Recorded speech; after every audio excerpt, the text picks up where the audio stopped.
Today I'm talking about attorney misconduct during a trial in New York. The defense calls our medical expert a whore.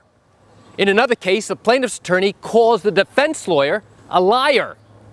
Can those types of comments wind up getting the case thrown out because of attorney misconduct?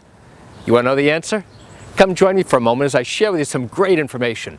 Hi, I'm Gerry Oginski. I'm a New York medical malpractice and personal injury attorney practicing law in the state of New York. Could you imagine the defense attorney calling our medical expert, a board-certified medical expert, a whore?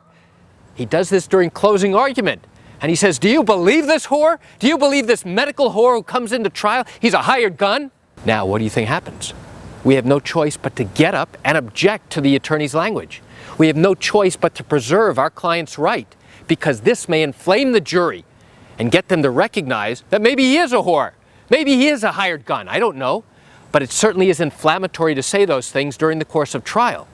So now, is that something that might get the case thrown out? Is that something that might allow the jurors to change their entire verdict because of what they hear the defense attorney say?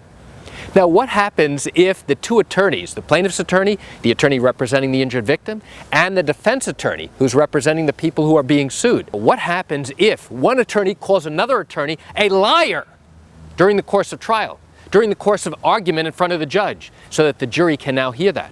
What happens if he tells the jury during opening remarks or closing remarks that the defense lawyer is a liar and he failed to prove the following things?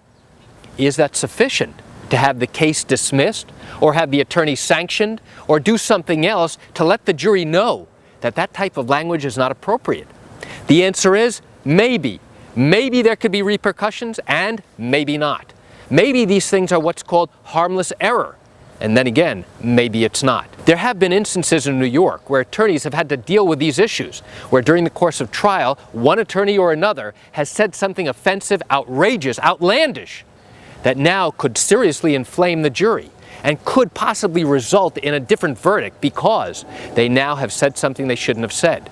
Now, one attorney jumps up, makes an objection. Now the judge has to make a snap decision about whether or not to discipline the attorney, whether or not to take it out on the attorney, whether or not to give the jury an instruction to cure that problem and to tell them to ignore that nonsense. It's just lawyers getting into a verbal spat, or maybe it's something more. So why do I share this great information with you? I share it with you just to give you an inside look at what goes on during the trial involving cases in accident matters, in medical malpractice matters, and even wrongful death matters here in New York. You know, I recognize you're watching this video because you likely have questions or concerns about your own particular matter. Well, if your matter did happen here in New York and you're thinking about bringing a lawsuit, but you have questions that need to be answered, what I invite you to do is pick up the phone and call me. I can answer your legal questions. You know, this is something I do every single day, and I'd love to talk to you. You can reach me at 516-487-8207 or by email at Gerry, G-E-R-R-Y, at oginski-law.com. That's it for today's video. I'm Gerry Oginski. Have a wonderful day.